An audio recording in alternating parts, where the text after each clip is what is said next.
Hi everyone, my name's Kalthoff and welcome to a Stamping to Share video. Today I'm going to show you how to create the wreath on this scrapbook page. You can see how gorgeous this is, and actually you'll be amazed at how easy it is to put together. And all I did was, once I had my wreath, is I just decorated it with some of our Festive Flurry snowflakes, and I left it so that you could insert a round picture in here, so you can actually move these up to put a picture inside of this. So I just think this is so cute, and I wanted to share with you how I did it. Now, I did make one mistake along the way, and of course it was just a learning curve, so we are going to show you what I did that I think you will not have to do. I actually made my strips 1 inches by 8 inches, and then I wrapped them around this ring, but I found that to be very time consuming because they kept slipping, and you'll see why in a second. I would not recommend that. However, I have a different way of doing it that I'm going to share with you that uses half the amount of paper and gives the exact same effect. So I'm going to set this aside. The first thing that you're going to need is some circle framelits. So I have my circle framelits here, and what I did to make the base for our wreath is I used some Stampin' Up! Chipboard paper, and actually this is not the chipboard that we sell, it's the chipboard that we get free in our designer series paper packs. So I just took a 4.5-inch square of that, and I used the largest ring of our Stampin' Up! Circle framelit collection. We'll put this back in. Then I skipped 2 rings and went to this ring right here, and that is what I used to create this white base that I'm using to put our wreath onto.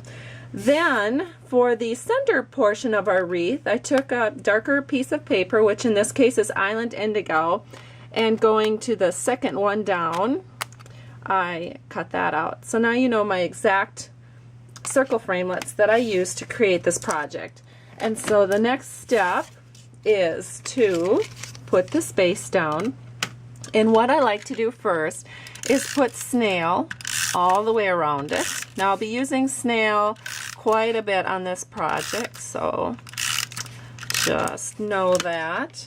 And then I also took 5 colors of paper.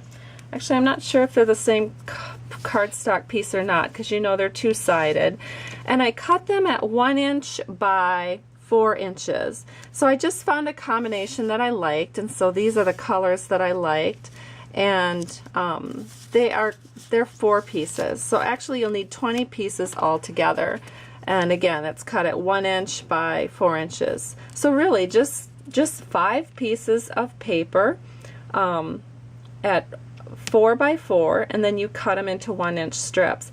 Then to get this great little pennant edge, I took my hexagon punch and I just inserted all 4 pieces of paper at one time into the punch, centered it up so it's between the flat places in the pennant punch, gave it a punch, and you come out with perfect little flags.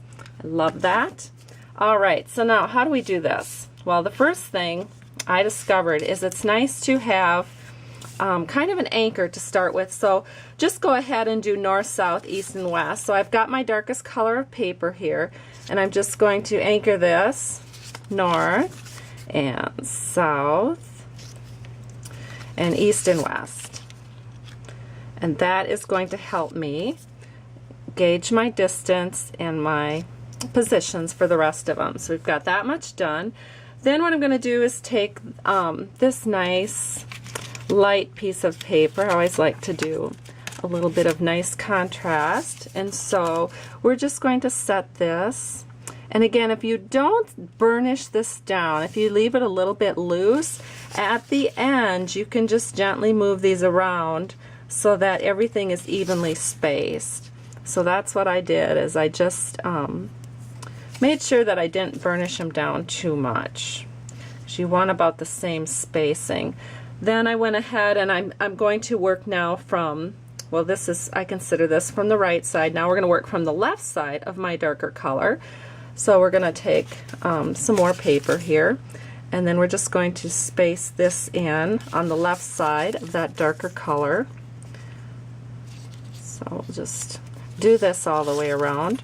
You can see how actually very quickly this is going together. You'll spend, whoops, I did that one wrong. want to put this over here next to the darker piece of paper. And I'll do this one here. And then we have those 4 pieces down.